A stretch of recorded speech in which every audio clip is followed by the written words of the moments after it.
Welcome back to channel journey with Vivek Bansal. अब इस video में हम डिस्कस करने वाले होते हैं सबसे इम्पोर्टेंट चीज़ एचआर प्रोसेस, और इसको हम मेनली पर्सपेक्टिव करेंगे इंटरनल ऑडिट से। अगर आपको स्टैट्यूटरी ऑडिट का भी चाहिए तो आपको इस वीडियो में बहुत चीज़ें सीखने को मिल जाएगी, तो आप उसके ऊपर भी अप्लाई कर सकते हैं। इंटरनल ऑडिट ज़्यादा बॉर्डर एरिया आ जाएगा, तो आपको इसमें सारी चीज़ें कॉम्प्रिहेंसिव मिलेगी। जितना भी मैंने एसएस कोठारी में और ईवाई में सीखा उतना मैं आपको पूरा एक्सपीरियंस देने वाला हूँ, और पूरा एंड टू एंड सिंपल से सिंपल बेसिक चीज़ें लेके चलेंगे। और रेड फ्लैग को जरूर डिस्कस करते चलूँगा कि जो मैंने एरियाज रेड फ्लैग्स देखे थे और जिनको मैं आइडेंटिफाई कर सकता था वो पोटेंशियल थे बट कुडंट डू, क्योंकि डाटा की बहुत चीज़ें थी। तो इस करके चलिए अब स्टार्ट करते हैं। देखिए एचआर प्रोसेस ना सबसे पहले सिंप्लीफाई करिए।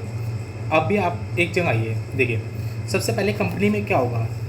अगर आप हो अब अपनी लाइफ में कभी भी कुछ काम करते हैं, सबसे पहले क्या चीज़ करते हैं, प्लानिंग कि कौन सा काम कैसे करना है। फिर प्लानिंग के बाद आप देखते हैं कि आपकी बजट पॉकेट अलाउ करती है कि नहीं करती है। तो सेकंड मेन स्टेप क्या गया, बजटिंग। बजट हो गया तो हम अभी एचआर का प्रोसेस देख रहे हैं। एचआर में बजट बनने के बाद क्या देखा जाएगा, हायरिंग। कि हायरिंग हमें कितने लोगों की सही में जरूरत है, कैसे है, क्या है। तो ये भी एक ब्रॉडर एरिया आता है, तो इसके अंदर बहुत हमें ऑब्जर्वेशंस देखने को मिलती है। फिर भाई एम्प्लॉयज़ तो तुमने हायर कर लिए, उसका डाटाबेस, तो डाटाबेस बहुत एक ज़रूरी चीज़ होती है। फिर बंदा भी आ गया, हमने उसका डाटा भी मेंटेन कर लिया। फिर एम्प्लॉय काम करेगा, सैलरी लेगा, सैलरी किस बेसिस पे मिलेगी, जितने दिन वो आएगा कंपनी में, अटेंडेंस। फिर अटेंडेंस भी हमने मैनेज कर ली। फिर उस बंदे को पैसा देना है, इस वाले एरिया में बहुत क्लेश मिलता है। फिर सेवन्थ, अब सैलरी दी है, सैलरी देते टाइम आपको पता है पीएफ, ईएसआई, ग्रेजुटी, ये सब चीज़ें होती हैं, स्टैट्यूटरी ड्यूज़। ये एक रेड फ्लैग एरिया होता है, अगर इसको ना दें तो गवर्नमेंट वाले में, मतलब एक रिपोर्ट देखी थी मैंने, उस पर क्वालिफाइड ओपिनियन था, उसमें वही था कि स्टैट्यूटरी ड्यूज़ एक कंपनी ने पे नहीं कर रखी थी, स्टैट्यूटरी की एक लिस्टेड कंपनी की। अच्छा, सेवन्थ हो गया स्टैट्यूटरी ड्यूज़। फिर स्टैट्यूटरी ड्यूज़ होगी। फिर एट्थ में क्या आ जाता है आपका एग्जिट। एक बीच में प्रोसेस रह गया अटेंडेंस के टाइम पे, एक प्रमोशन का आता है, वो पेरोल में कंसिडर हो जाता है, तो हम उसको उस टाइम पे ही डिस्कस कर लेंगे। ये आपका एक ब्रॉडर एरिया हो गया। अगर आपसे इंटरव्यू कभी भी पूछे ना व्हाट इज़ एचआर प्रोसेस या टेल मी 3 दिस, तो आप एकदम बोलोगे कि एचआर में हायरिंग ढंग से नहीं हुई, वो नहीं हुई, तो आपका इंटरव्यू का ना एक इंप्रेशन ही जाता है। पहले तो बताइए डियर सर, एचआर में पहले हमारी प्लानिंग होती है, बजटिंग होती है, हायरिंग होती है, डाटाबेस होता है। फिर बजट के अंदर एक रिस्क हो सकता है बजट बनाना हो कंपनी का, फिर हमने ज़्यादा एम्प्लॉयज़ हायर कर लियो और हमने सही तरीके से डाटा नहीं मैनेज कर रखा। तो आप अगर उन्हें एरिया वाइज पाएंगे ना, लिटरली अगर आपका स्टार्टिंग में इंटरव्यू हो रहा है एकदम फैंटास्टिक जाएगा, और आप वो तो भूल ही जाओ कि आप रिजेक्ट हो गए इंटरव्यू में। ये भी मेरे को काफ़ी टाइम बाद सीखने को मिला था, जब मैं काफ़ी रिजेक्ट हुआ था, तो उसके बाद मेरे को एक सीनियर ने गाइड किया था ऐसे करने के लिए। चलिए अब चलते हैं, अब वन बाय वन करके एलिमेंट्स को डिस्कस करते हैं। सबसे पहला है prepare for the audit. What is this prepare for the audit? देखिए अगर आप पार्टनरशिप है या फ्रेशर है, आपने कभी आईए किया नहीं है, तो इसमें ना एक चीज़ क्या होती है इंटरनेट में ना, एक बेनिफिट हमें क्या मिलता है ऑडिट करने का, सबसे बढ़िया चीज़ आपको क्लाइंट के साथ फर्स्ट डे से इंटरेक्शन करने को मिल जाती है। मैक्सिमम टाइम क्लाइंट से इंटरेक्शन करते हैं, उसमें हमें बहुत चीज़ें सीखने को मिलती है। क्यों? क्योंकि क्लाइंट को ये तो है नहीं ग्रेजुएट होते बच्चा बिठा रखा वहाँ पे, हाँ वो बैकएंड में काम करते होंगे वहाँ पे जो फ्रेशर्स होते हैं, बट मेनली जिनके साथ आप काम करेंगे ना उनके पास 15, 20, 25, 10 से स्टार्ट हो जाता है, तो इतने प्लस ईयर्स का एक्सपीरियंस होता है। और हमारे पास क्या होता है, 0, मतलब हमारा फर्स्ट डे होता है। तो फर्स्ट टाइम हमारी बहुत हेजिटेशन फील होती है, सब चीज़ें होती हैं, तभी वन बाय वन डिस्कस करते हैं। देखिए आपके सीनियर ने बोला कि एचआर ऑडिट आ रहा है तो हमें जाना है, ठीक है। अब उसके लिए सबसे पहली चीज़ें क्या होती है, देखो 2 अप्रोच फॉलो होती है हमेशा कंपनीज में। एक होता है कि सीधा जाके क्लाइंट से बात करना, जो हमने स्टार्टिंग में इनिशियल में काम किया था, ठीक है। एक होता है अगर आप अच्छी ऑर्गेनाइजेशन में जाते हैं तो वहाँ पे ना प्रॉपर क्लाइंट पे जाने से पहले ये देखा जाता है अपने क्लाइंट से पूछना क्या क्या है, क्या क्या काम करना है, एक प्रॉपर चेकलिस्ट बनती है। चेकलिस्ट क्यों बनाई जाती है, इंपॉर्टेंस ऑफ चेकलिस्ट क्या होता है, अगर आपसे कोई पूछे कि चेकलिस्ट बना के क्या बेनिफिट होगा। देखिए होता क्या है, अगर मैं आपसे पूछूँ आपने एक हफ्ते पहले क्या खाया था, आपको याद नहीं होगा। सेम ऑडिट में दिन में ना मतलब 100 से ज़्यादा क्वेरीज हो जाती है कई बार, एक ये काम, वो काम, साइड वाला काम, कई बार दूसरे एरिया का भी काम, मल्टीपल एरियाज आपको चेक करने पड़ जाते हैं। तो यहाँ ना बहुत चीज़ें हम भूल जाते हैं। अगर मैं कहूँ वर्बल याद रखोगे ना, मेरे को मैनेजर से ना बहुत डांट पड़ी इस बात पीछे कि मतलब सुबह उसने उन्होंने कुछ काम बोले ना 10 में से शाम को मेरे को याद है 5 में से कंप्लीट कितने हुए 4, अब वो 6 काम भूल चुके हैं बीच के।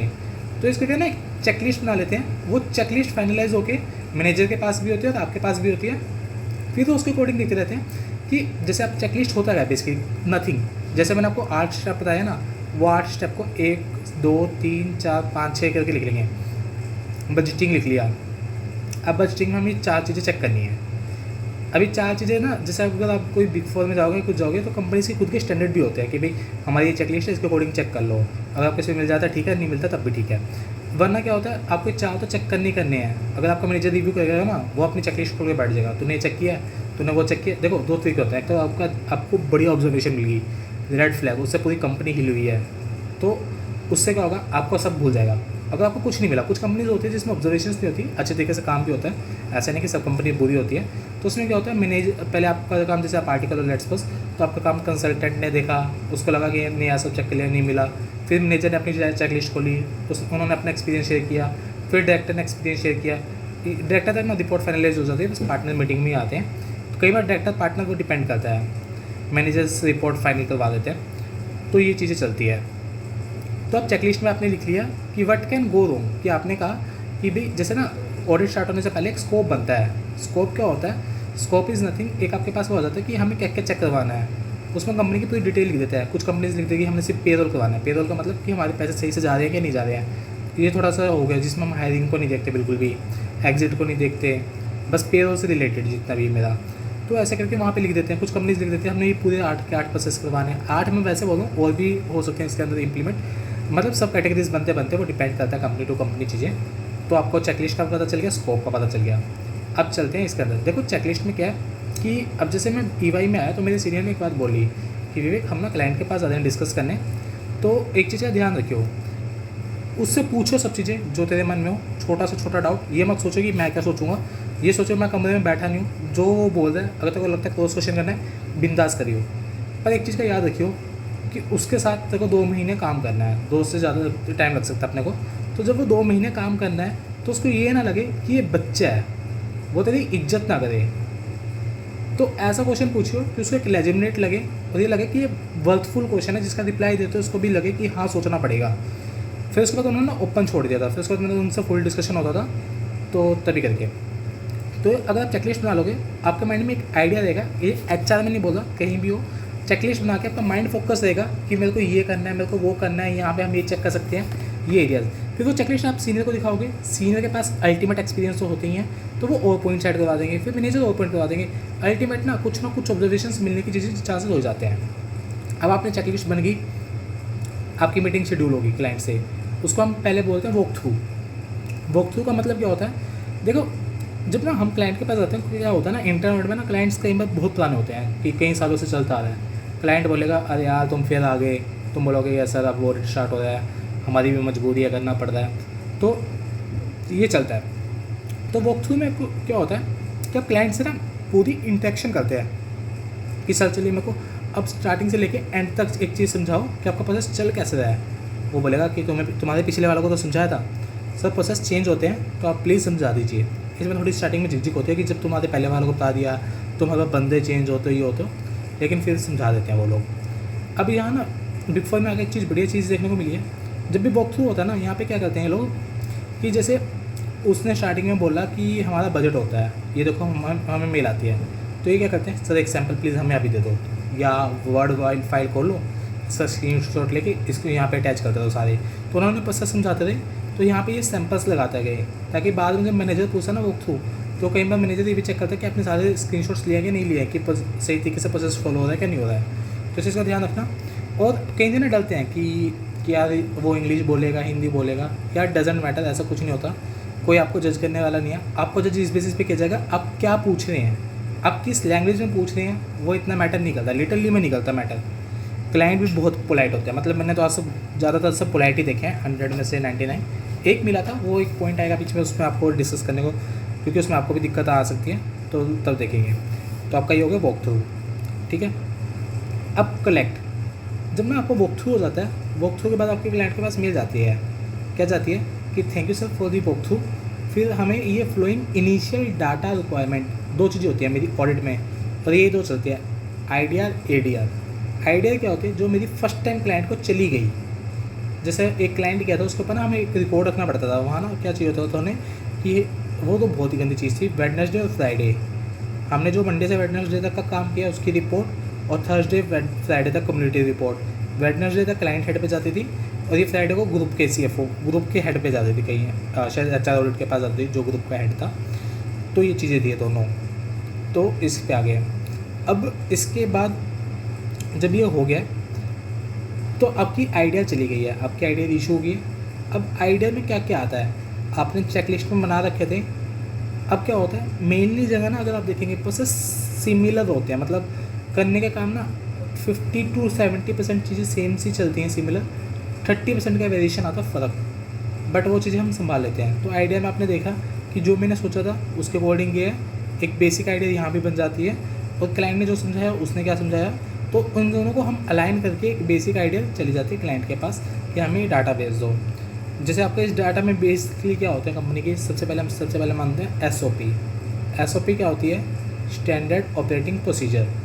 इसमें ना कंपनी के इन डेप्थ प्रोसेस लिखा होता है कि कंपनी स्टार्टिंग से लेके काम कैसे करेगी। अगर हायरिंग करनी है तो हायरिंग के लिए ये हमारे कंसल्टेंट होंगे, इनसे हम ये कोटेशन मंगवाएंगे, ऐसे हम हायर करते हैं। पहले वेंडर ऑनबोर्डिंग का आ जाता है, वेंडर ऑनबोर्डिंग वहीं पे समझाया जाता है, वो बोलते हैं परचेज़ की SOP रेफर कर लो। तो SOP is a detail guidelines. अगर इंटरव्यू में पूछ लेते हैं SOP क्या होता है, स्टैंडर्ड ऑपरेटिंग प्रोसीजर, जिसके अंदर इन डेप्थ लिखा होता है। एक होता है DOA what is DOA, delegation of authority. Delegation of authority में ना पता क्या लिखा होता है, जैसे बजट है, अब आपका कोई बजट बन गया तो लेट्स सपोज कि 10 लाख तक का आपका डिपार्टमेंट हेड अप्रूव कर देगा, 10 लाख से 50 लाख का से ऊपर का डिपार्टमेंट हेड और CFO करेंगे। तो ऐसे करके बजट बन जाते हैं कि चेयरपर्सन के पास चला जाएगा, ऐसे डेलीगेशन हो जाती है, ताकि वो आप सुनते होंगे SOD, सेग्रीगेशन ऑफ ड्यूटी, तो इसके कॉन्फ्लिक्ट ना हो और बाद में जाके किसी को ये इश्यूज़ ना दे कि भाई तुमने ये काम गलत कर दिया है। तो इस करके चलिए अब हम नेक्स्ट चलते हैं। अब ये मेरा पहला प्रोसेस क्या हो गया, वॉक थ्रू कंप्लीट। ये मतलब आपको स्टार्टिंग में जो चीज़ें समझनी है आपने वो प्रिपेयर कर लिया, ऑडिट के लिए आपके आइडिया है। अब रिव्यू कोर एरियाज़, अब कोर एरियाज़ में आ जाते हैं। अब कोर एरियाज़ में सबसे पहली चीज़ क्या आती है, बजटिंग। इसके ऊपर एक ऑब्जर्वेशन बन जाती है, क्योंकि मैक्सिमम कंपनीज़ में ना कई बार बजट नहीं बनाते, तो इसमें चेक कर लेना कि बजट बना है कि नहीं बना है। पहली चीज़ बना है कि नहीं बना है, क्वेश्चन मार्क। बना है तो प्रॉपर अप्रूव्ड है कि नहीं है। कभी पता चले आपने उनसे मांगा, उन्होंने तुरंत बना के दे दिया, तो वो अप्रूवल की भी चेक कर लेना, वो अप्रूवल है कि नहीं है। और अप्रूवल है तो अगर ईमेल से है तो एक बार चेक कर लेना कि यार क्या मैं ना, बंदा क्या बोलता है कि हेड बैठा है, अब उसने बोला नहीं बना था, वो साथ में बना के चलो यार बना के दे दे मेरे को, वो तुरंत ही अप्रूव कर रहा है, तो सेम बंदा बना रहा है, सेम ही अप्रूव कर रहा है, तो ये चीज़ भी गलत है। तो यहाँ पे मेरा वो आ जाता है, ठीक है। और मैक्सिमम टाइम है ना कि आपके ईमेल्स हो तो ठीक रहता है। देखो वैसे ईमेल्स वाला भी बहुत कम चलता है, बट ईमेल्स वाला प्रेफर रहता है कि ईमेल्स में आपको पता चल जाता है किसने क्या सेंड किया, कब अप्रूवल आई, उसमें डेट्स वगैरह सब पता चल जाती हैं। बट डॉक्यूमेंट का तो क्या ही पता चलता है कब कौन बंदा लिख के दे दे, ठीक है। ये आपका बजटिंग से रिलेटेड हो गया। फिर हम चलते हैं हायरिंग पे। हायरिंग पे क्या होता है, ये कंपनी का क्रूशियल प्रोसेस होता है। हायरिंग मेरी 2 टाइप की होती है, 2 तो वैसे बोलता हूँ कई टाइप की होती है। एक तो डायरेक्ट वॉक इन का मतलब क्या होता है कि आपने बोला कि मेरी कंपनी में 100 वैकेंसी है, अप्लाई करिए और इस दिन इंटरव्यू है। वॉक इन आपके प्रीमाइसेस पे भी हो सकता है, और आपने कोई होटल ले लिया रेंट पे, होटल में भी हो सकता है। अब इफ़ होटल लिया है तो उसका क्या प्रॉपर रेंट वगैरह जो है वो अप्रूव्ड है क्या नहीं है, इसके पहले प्रॉपर प्लानिंग बनी थी नहीं बनी थी, वो चीज़ें चेक कर लेना। ये आपकी आगे डायरेक्ट वॉक इन। अच्छा, एक आपका कैरियर पोर्टल वर्क करता है कंपनी का, नहीं करता है। कैरियर पोर्टल पे कितनी वैकेंसीज पोस्ट करी हैं, पोस्ट वैकेंसीज चेक कर लेना। अच्छा, इसके थ्रू आपने कोई बंदा भी सिलेक्ट किया है कि नहीं किया है। सबसे रेड फ्लैग यदि आ गया मेरा रेफरल, वाई रेड फ्लैग। देखो रेफरल में ना पता क्या सीन होता है कि अगर आप फ्रेशर, आपको नहीं आइडिया कि लेट्स सपोज आपका नाम है ए, आपने अपने दोस्त को रेफ़र कर दिया बी को कंपनी में। तो कुछ कंपनीज़ की पॉलिसी होती है कि अगर बी हमारी कंपनी में 3 महीने तक रहेगा, 3 मंथ्स के लिए रहेगा, तब आपको रेफरल बोनस मिलेगा। इस ग्रेड के लिए इतना पैसा, इस ग्रेड के लिए इतना पैसा, इस ग्रेड के लिए इतना पैसा। टर्म्स एंड कंडीशन ये है हमारी कि जो ग्रेड्स हैं ये बंदा 3 महीने तक रहना चाहिए, अगर इसने 3 महीने से पहले छोड़ दिया हम नहीं देंगे। तो एक बार एक ऐसा सीन देखने को मिला था कि बंदे ने कंपनी छोड़ दी थी, बट उन्होंने फिर भी रेफरल बोनस पे कर दिया था, तो वो प्रॉपर चेक नहीं हुआ था, तो तो ये चीज़ चेक कर लेना कि जो रेफरल बोनस पे किया गया है वो सही किया गया है नहीं गया है। रेफरल 2 टाइप के होते हैं, एक तो मेरी डायरेक्टली कंपनी में रेफर कर दिया, एक ना कई बार हायरिंग के लिए हम क्या करते हैं कंसल्टेंट्स से ले लेते हैं रिज्यूमे। कंसल्टेंट्स क्या होते हैं, जैसे ना कुछ रिक्रूटमेंट एजेंसीज होती हैं, तो आप मार्केट में देखेंगे जब आप देखते होंगे कि कई कंपनीज हायर कर रही हैं बट उन कंपनीज़ का नाम ना हो के दूसरी कंपनीज़ का होता है, तो वो वहाँ पे रेफ़र कर देती है। तो वो कंपनीज क्या करती हैं, CTC का कुछ एक परसेंटेज फिक्स कर लेते हैं कि इतने CTC दोगे, इतना परसेंटेज है वो है। फिर इनके एग्रीमेंट्स चेक करना, अगर मैं कोई रिक्रूटमेंट एजेंसीज के थ्रू हायर कर रहा हूँ, अगर मैं कोई रिक्रूटमेंट एजेंसी के थ्रू हायर कर रहा हूँ और अगर मेरा बंदा 3 महीने से पहले छोड़ कर चला गया, ये मेरे को रिफ़ंड देंगे, दूसरा बंदा ढूंढ के देंगे। अभी एक कंपनी के एग्रीमेंट में था 6 महीने का, तो 6 महीने शायद 5 महीने के आसपास चला गया था एक बंदा छोड़ के, तो उन्होंने दूसरा बंदा ला के दिया था। तो चेक कर लेना कि रिक्रूटमेंट वाले से क्या एग्रीमेंट है। अगर ये कंडीशन नहीं है तो आपका प्लस पॉइंट बन जाएगा, इंप्रूवमेंट अपॉर्चुनिटी में चला जाएगा। अगर ऐसा हुआ, गलत हुआ है, एचआर ने कोई एक्शन नहीं लिए, तो आपकी ऑब्जर्वेशन बन जाएगी, तो आपका इंप्रूवमेंट्स आ गया और ये आपके ऑब्जर्वेशन का पॉइंट आ गया। तो रेफरल हो गया मेरा, ये आपका पूरा हायरिंग से रिलेटेड हो गया। अच्छा, हायरिंग वाला आप चेक कर लेना कि 100 बंदे हायर हुए हैं तो वो बजट के अकॉर्डिंग थे क्या नहीं थे, और ये इतनी हायरिंग की नीड कैसे पड़ी है, कोई नया प्रोजेक्ट आ रहा है, क्या चीज़ें हैं, या मेरी कंपनी में फ्रिक्वेंट टर्नओवर तो नहीं है, मतलब पिछले एम्प्लॉयज़ बहुत जल्दी छोड़ के जा रहे हैं, तो ऐसा क्या रीज़न होता है कि मतलब इतनी हायरिंग की जरूरत पड़ रही है। तो इस चीज़ को प्लीज़ इंश्योर करना। और हायरिंग के लिए आप जॉब डिस्क्रिप्शन मांग सकते हैं। लेट्स सपोज मैनेजर के लिए आपने एक बंदा हायर किया, तो मैनेजर की जॉब डिस्क्रिप्शन ले लो कि मैनेजर से अलाइन कर दिया कि नहीं कर दिया। वो थोड़ा जजमेंटल हो जाता है कि हम इससे ये काम कराएंगे वो कराएंगे, बट ले लेना कि अपने इन चीज़ों से। फिर CTC का ब्रेकअप, कि CTC को ना कुछ कंपनीज में लिखा होता है कि इतने % बेसिक है, इतना वो है, तो वो CTC का ब्रेकअप उन्होंने प्रॉपर कंप्लाइंट किया कि नहीं किया। ये शायद एक कंपनी में देखा था, तो उसमें ना कुछ एक बंदे ने एक्सेल शीट में फॉर्मूला लगा रखा था, तो हल्का सा वेरिएशन आ रहा था। उसने बोला कि मैं से पहले वाला ऐसा काम कर रहा था तो मैं भी ऐसा कर रहा था, ज़्यादा वेरिएशन नहीं आया था, कुछ था, बट अगर हम उसको लास्ट नंबर पे देखे जाए मल्टीप्लाई करके तो अच्छी खासी अमाउंट बन जाती है। तो मेरी हायरिंग का हो गया। अच्छा, हायरिंग और अटेंडेंस के बीच में ना एक चीज़ डिस्कस करना चाहता हूँ मैं आपसे। हायरिंग तो आपने चेक कर लिया कितने बंदे हायर हुए हैं। एक जब मैं हायरिंग से पहले ना हमारे पास एक ट्रैकर भी आता है, ठीक है, तो हम उसमें एक चीज़ चेक करेंगे कि एम्प्लॉयज़ फाइल बोलो या पर्सनल फाइल बोलते हैं वैसे से, पर्सनल फाइल। इसमें पर्सनल फाइल में क्या चीज़ें होती हैं, क्लाइंट के ना हर एक की एक चेकलिस्ट लगी होती है कि हमें इस, जब आप फाइल खोलोगे ना स्टार्टिंग में पेज लगा होगा, वहाँ पे डॉक्यूमेंट्स के नाम लिखे होंगे, आपको चेक करना है कि वो प्रॉपर डॉक्यूमेंट्स फाइल में है क्या नहीं है, प्रॉपर है क्या नहीं है। साथ में आप अपने कुछ पॉइंट्स बता सकते हैं अगर आपको लगता है कि भाई, जैसे अभी क्या था करंट कंपनी में, पैन नहीं देखते थे लोग, पैन का फाइल में नहीं मिला, क्योंकि वो बोलते थे कि एम्प्लॉय हायर होके हम बाद में बैंक वेरीफाई करवाते हैं, तो तब उस टाइम हम उसके डॉक्यूमेंट्स ले लेते हैं, बट वो फाइल में नहीं थे। तो वो चीज़ चेक कर लेना कि प्रॉपर थे या नहीं थे। एक मैन्युफैक्चरिंग कंपनी में काम किया था, वहाँ पे ये बड़ी ऑब्जर्वेशन थी कि ये मेनली आपको मैन्युफैक्चरिंग में देखने को मिलेगा वाला पॉइंट, कि एम्प्लॉयज़ से, एम्प्लॉय नहीं वर्कर बोल लो आप उसे, वर्कर्स ही सही रहेगा, एम्प्लॉयज़ तो नहीं, वर्कर से ब्लैंक पेपर पे उनके फिंगरप्रिंट्स थे। तो अब फिंगरप्रिंट भाई कभी कुछ भी कर सकते हैं ना, वो ये है तो एक गलत तरीका ना कि भाई उन्होंने लिख दिया भाई मैं तो अपनी कंपनी, लेट्स सपोज कंपनी ने फायर कर दिया एम्प्लॉयज़, और यहाँ पे अपनी मर्जी से लिख दिया भाई मैं तो अपनी मर्जी से छोड़ के जा रहा हूँ, तो वो कुछ भी कर सकते हैं। तो हमने उसको डिस्ट्रॉय करवाया था। तो इस चीज़ को प्लीज़ थोड़ा देख लेना, एम्प्लॉयज़ की पर्सनल फाइल में ब्लैंक पेपर्स वगैरह कैसे हैं, मैनेज है कि नहीं है। और इसके अंदर क्या हो सकता है, ठीक है। और हायरिंग हो गया आपका। एक ना हायरिंग में एक चीज़ ना चेक कर सकते हो आप लोग कि जो बंदा हायर हुआ है ना, अगर आपके पास अवेलेबल है पिछले सालों का डाटा, तो एक चीज़ चेक कर लेना कि जो हायर हुआ है, लेट्स सपोज एक्स एम्प्लॉय मैंने हायर कर लिया, ठीक है, ये ना करंट मेरे को बताया था, तो एक्स एम्प्लॉय तो हायर हो गया, तो उसने बोला कि भाई ये बंदा ना हमारे पास पहले भी था, ये छोड़ के चला गया था, और दिक्कत क्या है ना करंट मतलब एम्प्लॉयमेंट में ना दिक्कत है, इस कंपनी में बहुत छोड़ के जा रहे हैं, तो छोड़ के जा रहे हैं, तो फुल एंड फाइनल तो अभी लोगों का पेंडिंग है, जिसमें कुछ ने लोन भी ले रखा होगा, किसी से हमने लेना भी फुल एंड फाइनल में, किसी को देना भी है। देने वाले तो उन्होंने तुरंत के रखे सेटल, अब लेने वाले उनके आने दे, रिमाइंडर भी जा रहे हैं, अब किसी से मैंने पैसा लेना है, ठीक है। अब ये employ code full and final में जब वो पहले छोड़ के गया था, लेट्स सपोज तब था 1111, अब ये वापस ज्वाइन हो रहा है कुछ साल बाद, इसको एम्प्लॉय कोड असाइन कर दिया 1123 1122। अब एक चीज़ है कि एम्प्लॉय कोड फ़र्क, बंदा सेम तो 2 एम्प्लॉय कोड खुल गए। अब इसमें मैं इसको सैलरी दे जाता हूँ, ये भी है। तो एक बार चेक कर लेना कंपनी के अंदर कितने एम्प्लॉय कोड खुले हुए हैं। अगर डमी खुले हुए हैं ना तो उसमें बहुत रिस्क आता है कि गलती से ट्रांजेक्शन हो जाए। तो जितने एग्जिस्टिंग एम्प्लॉय हैं उतने ही कोड होने चाहिए। अगर उससे पहले कुछ है तो उसको एक बार प्लीज़ इंश्योर करवा के उसको चेक कर लेना। ये एक रेड फ्लैग एरिया होता है डमी एम्प्लॉयज़ मिलने का भी। डमी पर हम आगे डिस्कस करेंगे पेरोल में कि आप कैसे चेक कर सकते हैं।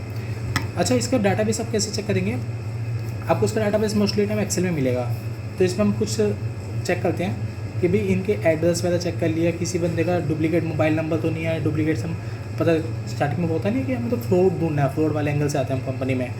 तो भाई इसका एड्रेस तो नहीं भाई, address duplicate, phone number duplicate, अच्छा और पैन नंबर डुप्लीकेट, किसी तरीके से भी हमें कुछ ना कुछ डुप्लीकेट मिल जाए तो डुप्लीकेट ढूंढ लेना। जैसा हमें ना करंट मिला था एक 7-8 बंदों का एड्रेस सेम है। जैसे वो अभी होता है नहीं कांग्रेस वाले बीजेपी पे लगाते हैं वोट चोरी का कि भाई एड्रेस सेम है। तो ऐसे कंपनीज़ में भी था कि हमें लगा भैया तो फ्रॉड मिल रहा है, बढ़िया है एम्प्लॉयज़ है। तो बाद में चला था वो वर्कर्स थे तो एक जगह पे रह रहे थे सारे के सारे। तो ऐसे करके ये सारा डूब गया था। फ़ोन नंबर भी सेम थे उनके, तो उनके पास फ़ोन होते नहीं थे, मतलब लोअर लेवल के एम्प्लॉयज़ थे वो। तो लोअर लेवल का अब तुम बोलोगे कि आजकल तो सब पे फ़ोन है, बट यार जैसे गेट कीपर्स पैदा हो गया ना, उनकी सैलरी बहुत कम होती है। तब वो बोलते हैं कि उनसे बात भी होती है तो वो बोलते हैं कि यार घर पे काम आ जाते हैं, पैसे पैदा हमारा तो क्या ही है, वैसे टाइम निकल जाता है। तो 2-3 जनों के फ़ोन नंबर भी सेम थे। तो तभी करके बाद इसको प्लीज़ इंश्योर कर लेना। कई बार हमें लगता है कि फ्रॉड है क्या नहीं है, बट एक्चुअल में कई बार नहीं भी होता इस एरिया में। ये चेक कर लेना IFSC कोड है वो प्रॉपर डिजिट्स, एक डिजिट्स होते हैं उनका है क्या नहीं है। पैन नंबर प्रॉपर डिजिट्स का है क्या नहीं है। आधार नंबर 12 डिजिट का होता है तो 12 डिजिट का है। अगर 13 का तो गलत डाला हुआ है। अभी मैनुअल बना रहा है पर्सन या सिस्टम में है। अगर सिस्टम में है तो सिस्टम वाले की बैंड में जाता भाई तेरा सिस्टम बनाओ कैसे कहता है। अगर मैनुअल बना रहा है थोड़ा बहुत उसको बोल दो एक लिस्ट बना के, ये आपकी मॉडरेट ऑब्जर्वेशन होती है, मॉडरेट भी नहीं लो बोल दो, ठीक है। अब हम जंप करते हैं आपका अटेंडेंस। अटेंडेंस बड़ी गजब की चीज़ है भाई। अटेंडेंस देखो, अब सबसे पहले चलता हूँ पहली कंपनी में जब किया वहाँ पे HR वाले खुद अटेंडेंस मेंटेन करते थे। पहली में भी, हाँ दूसरी में भी वही थे, सेम ही था 2 कंपनीज़ में। तो मैन्युफैक्चरिंग और रियल एस्टेट, तो इन दोनों में सेम था कि HR वाले खुद मेंटेन कर रहे हैं।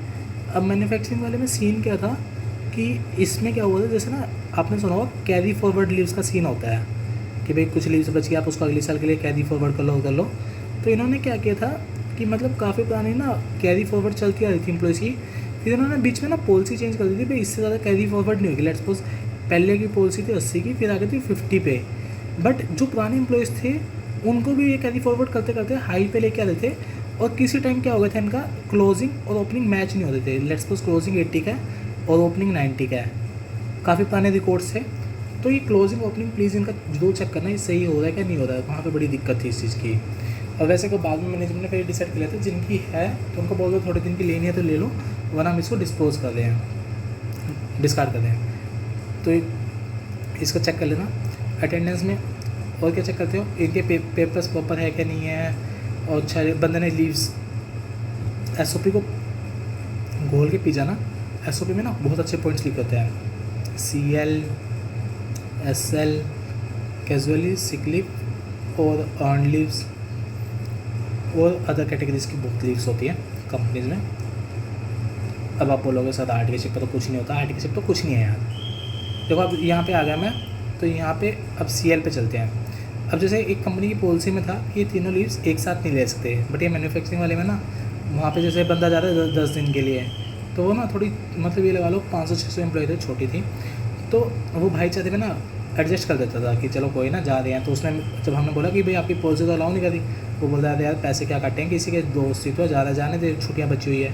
बट ये अलाउ नहीं थी तो ये ऑब्जर्वेशन बन गई थी। तो ये तीनों कई बार अलाउ नहीं बैठी। सिक लीव में अगर मैक्सिमम जगह ये लिखा होता है अगर 3 डेज से ज़्यादा के लोग हैं तो आपको मेडिकल सर्टिफिकेट देना पड़ेगा। तो लोग क्या करते हैं 3 दिन की ये लगा देंगे, 1 दिन की ये लगा देंगे, ऐसे एडजस्टमेंट चलते हैं। पॉलिसी देख लेना कि कैसे एडजस्टमेंट होती है और किस तरीके से। कुछ कंपनी में ना सीन क्या चलता है ना अटेंडेंस का कि सैलरी ये बहुत कम होता है कि 2500 दे रहा हूँ। 25 का मतलब मेरा महीना ख़त्म हो रहा है 30 को बट मैं एम्प्लॉयज़ को 25 को दे रहा हूँ। ये तो बहुत कम होता है, गवर्नमेंट ऑर्गेनाइजेशन में होता है ऐसा। अब मैक्सिमम टाइम क्या होता है, लास्ट डे पे या उससे अगले दिन पे आ जाती है। वैसे जनरली जमा देखने को मिलता है 7-8 तक आ जाती है। 7-8 वाली थोड़ी कम ऑर्गेनाइजेशन हो गई आजकल, ये दे देते हैं यहाँ तक। अब अगर यहाँ तक देते हैं, इट मीन्स ये तो 1 से 30 तक की अटेंडेंस रिकॉर्ड कर रहे हैं और अगले महीने जा रही है, इसमें कोई एडवांस वाला सीन नहीं है। इसमें क्या रहता है, 1 से 25 तक की अटेंडेंस रिकॉर्ड कर ली, फिर 25 से 30 तक की हमने फाइनलाइज़ कर दी और अगले दिन हमने पे करवा दी, तो 5 दिन का एडवांस गया। 5 दिन का एडवांस कैसे कि 26 से 30 तक कोई बंदा छुट्टी लेता हमने देखा नहीं है उसका, हमने सिर्फ फिर 25 दिन होता है इसमें, 26 से 25 चलेगा, 26 से 25 तक की हमने अटेंडेंस चेक करी, फिर हमने उसके पे आउट करवा दी, फिर 5 डेज़ का एडवांस चलता है, इसमें इतना रिस्क नहीं है। बट जैसे 25 वाले में और 7 वाले में ना कुछ कंपनीज में ना ढीला काम होता है, उसमें क्या चलता है 15 to 15 वाला सीन। मैम पिछले महीने के इस महीने में आप इस महीने के 15 तारीख तक का आपका डाटा फ्रीज हो जाता है, आपको नहीं पता चलता, बैक एंड में ऐसा होता है। ये चला गया 15 का, अब आप 16 के बाद जितनी भी छुट्टियाँ ले रहे हैं अगले महीने में कंसिडर हो गई। अब यहाँ पे आपको एक बड़ी ऑब्जर्वेशन क्या मिलेगी कि अब जैसे उस कंपनी में क्या था, लोग ना बहुत एब्सकॉन्ड करते थे वहाँ पे। एब्सकॉन्डिंग क्या होता है, जैसे आप घर आए 8 बजे, आपने मैनेजर को बोला सर मैं कल से नहीं आ रहा हूँ, 9 PM को मैसेज कर दिया कल से नहीं आ रहा हूँ, आपका लैपटॉप पकड़ो। इसका मैं आपको एब्सकॉन्डिंग का अच्छे तरीके से हम लास्ट में डिस्कस कर लेंगे, आपको बता भी दूँगा कि आप प्रोज एंड कॉन्स होते हैं, तो आप उसके अकॉर्डिंग अपने आप डिसाइड कर लेना। अभी हम ऑडिट के पर्सपेक्टिव से चलते हैं। अब एक बंदे ने क्या किया, उसके पास सैलरी आ गई 30 तारीख को, ठीक है, 30 तारीख को 15 दिन की एडवांस, 30 को नहीं लेते हैं, लेट्स सपोज बंदे ने 20 तारीख को एब्सकॉन्ड कर दिया और उसके पास सैलरी 15 दिन की एडवांस है। क्यों, उसने जैसे 20 मई को एकदम एब्सकॉन्ड किया तो उसके पास सैलरी आ रही है 1 से 30 मई तक की, तो ये 10 दिन की मेरी सैलरी एडवांस आ गई, प्लस नोटिस का पैसा, प्लस कंपनी ने इसको कुछ मोबाइल एसेट ये सब चीज़ें दे रखी हो, तो इन सब चीज़ों का तो इससे हमें बहुत लेना जाता है। तो ये चीज़ें प्लीज़ इंश्योर कर लेना कि प्रॉपर है क्या नहीं है। फिर अटेंडेंस बन के उस अटेंडेंस का रिव्यू कौन कर रहा है और बाद में उसको फाइनलाइज करके कौन साइन ऑफ कर रहा है, उसकी साइनिंग ऑफ किसके पास है, ये चलती है, ठीक है। अब पेरोल में ना मेरे पास जब मैं इंटरव्यूज़ दे रहा था तो एक कंपनी में मतलब 20-25 मिनट मेरी एक टॉपिक पे केस स्टडी चली। तो वो केस स्टडी कैसे है कि एक आप एम्प्लॉई ना जब HR ऑडिट आएगा तो एक फेवरेट इंटरव्यू का क्वेश्चन होता है ghost employee. What is ghost employee, आपको खुद एक बार बताना कमेंट सेक्शन में। मैं भी उस टाइम मेरे को नहीं पता था, मैं अंदर आंसर दे रहा था, नियर बाई ठीक था, नियर बाई गलत भी था, बट उन्होंने फिर मेरे को समझाया। देखो घोस्ट एम्प्लॉई क्या होता है, घोस्ट भूत, एग्जिस्टेंस इल्ले नहीं है, बट सैलरी जा रही है। अगर आपको ऐसा कोई एम्प्लॉई एक सिंगल भी आपको ऑडिट में मिल गया तो आपकी रेपुटेशन 100% इम्प्रूव है, 100%, और आपको उसके बाद इतने अच्छे ऑडिट मिलेंगे। अब इसको ना देखो एग्जिस्टेंस को हम कैसे चेक कर सकते हैं। मेरे को ऐसा लगा था कि बंदा कंपनी में आने था फिर भी हम उसकी सैलरी दे रहे हैं, ठीक है। अटेंडेंस में एक चीज़ और बता देता हूँ, इससे एक पॉइंट याद आया। जैसे एक बार ना क्या हुआ था कि आजकल वर्क फ्रॉम होम का सीन चल रहा है, तो अब बंदा ने बोला भाई जैसे अब कंसल्टेंट है, कंसल्टेंट का मैनेजर देख लेगा, कंसल्टेंट लेवल का बात कर रहा हूँ, लेवल्स के नाम होते हैं। अब कंसल्टेंट छोटे बंदे हैं, मैनेजर ने बोल दिया हाँ भाई इसने इतने दिन काम किया था, तो मैनेजर ने ओके कर रखी है, उसके अकॉर्डिंग पे आउट हो रखी है। एक कंपनी में था AGM इससे भी बड़े होते हैं, मैनेजर कई टाइप होते हैं इंडस्ट्रीज़ में। तो AGM था, AGM ने खुद की सैलरी अप्रूव कर रखी थी, भाई मैं 10 दिन मैंने काम किया, 10 दिन की मेरी लीव है। तो मैंने बोला भाई 10 दिन की, इसने बोल तो दिया कि भाई 10 दिन मैंने काम करा है, तो 10 दिन का प्रूव किया भाई इसने काम किया है। कहते हैं अभी CEO के पास कोई ना जाएगा, तो CEO या चेयरमैन या CFO को रिपोर्ट की, CFO को रिपोर्ट करता, अब CFO से कोई ना बार बार अप्रूवल मांगेगा हर महीने।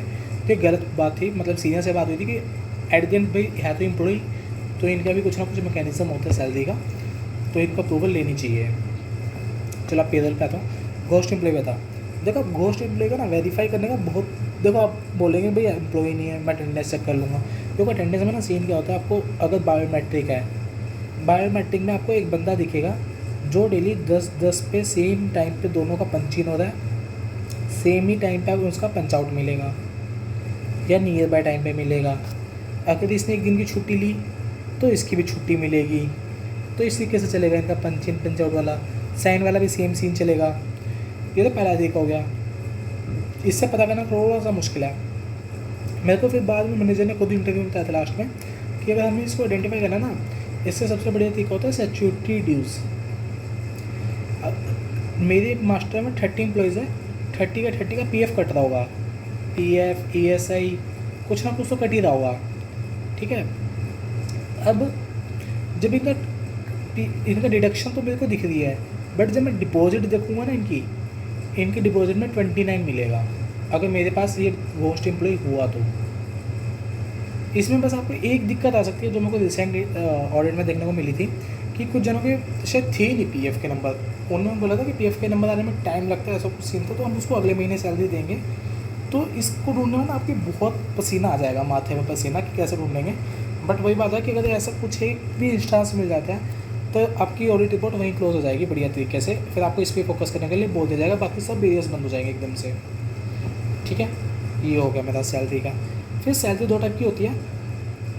2 टाइप की क्या होती है, एक आपकी इन हाउस बनती है, इन हाउस आपका एक एम्प्लॉई है वही बनाता है, वही फाइनलाइज करके देता है। और एक आपकी आउटसोर्स कर देते हैं कंपनीज़ को।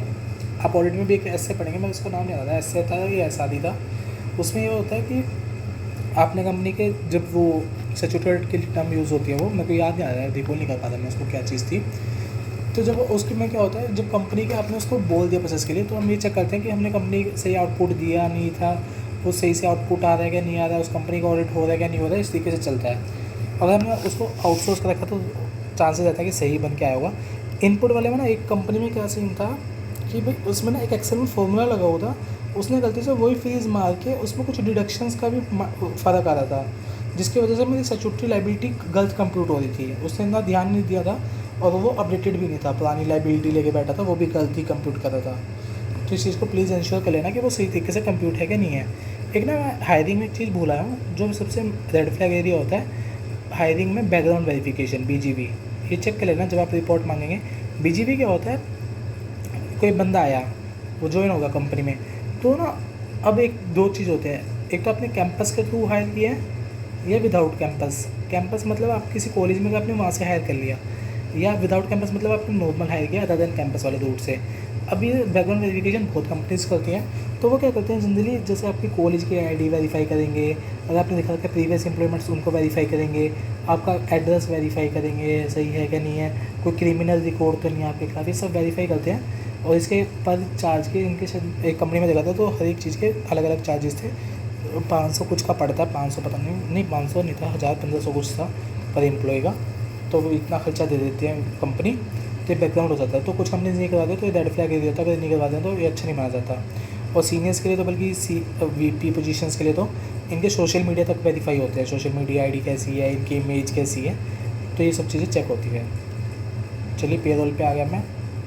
पेरोल के बाद चलते हैं स्टैट्यूटरी कंप्लाइंसेस पे। यार इसके ऊपर ना, मतलब मैं जैसे स्टार्टिंग में मैंने आपको बोला था कि बहुत ऑडिट रिपोर्ट्स को क्वालिफाइड आप खोल के देखेंगे ना, उसको स्टैट्यूटरी ड्यूज़ का बहुत बड़ा एरिया होता है। इसमें जैसे PF हो गया आपका, ESI हो गया, अच्छा ग्रेजुटी होगी, TDS हो गया, ये मेरी रिसेंट ऑब्जर्वेशंस में थे। तो ये क्या होता है, आपके टाइमली डिपॉजिट नहीं हो रहे, मतलब पहले इनकी कंपटीशन चेक करना, कंपटीशन एज़ पर एक्ट है क्या नहीं है, फिर टाइमली पेमेंट है क्या नहीं है, अप्रूव्ड है क्या नहीं है as per DOA, delegation of authority. Gratuity ये तो बहुत कंपनीज में मिलेगा नहीं आपको, देखने में बहुत रेयर में मिलेगा सही हो रहा हो। अगर एम्प्लॉय ने लेट्स सपोज जब वो एग्ज़िट लेता है एम्प्लॉय कंपनी से, तो एग्ज़िट करते विदिन 30 डेज़ पे हो जाना चाहिए, वैसे नहीं होता जनरली। तो इसके तो ये ऑब्जर्वेशन तो मिलती है आपको नॉर्मली हर कंपनी में देखने को कि ग्रेजुटी पेमेंट नहीं हो रही कंपनी की। इसमें ना बस ग्रेजुटी में एक चीज़ चेक कर लेना, इसके ना जो इंटरेस्ट वाला रेट निकालते हैं ना, एक्ट में थोड़ा एम्बिग्यूट सा दे रखा है कि आप गवर्नमेंट का चेक कर लो ये क्या रेट चल रहा है, उसके अकॉर्डिंग प्लस माइनस करके।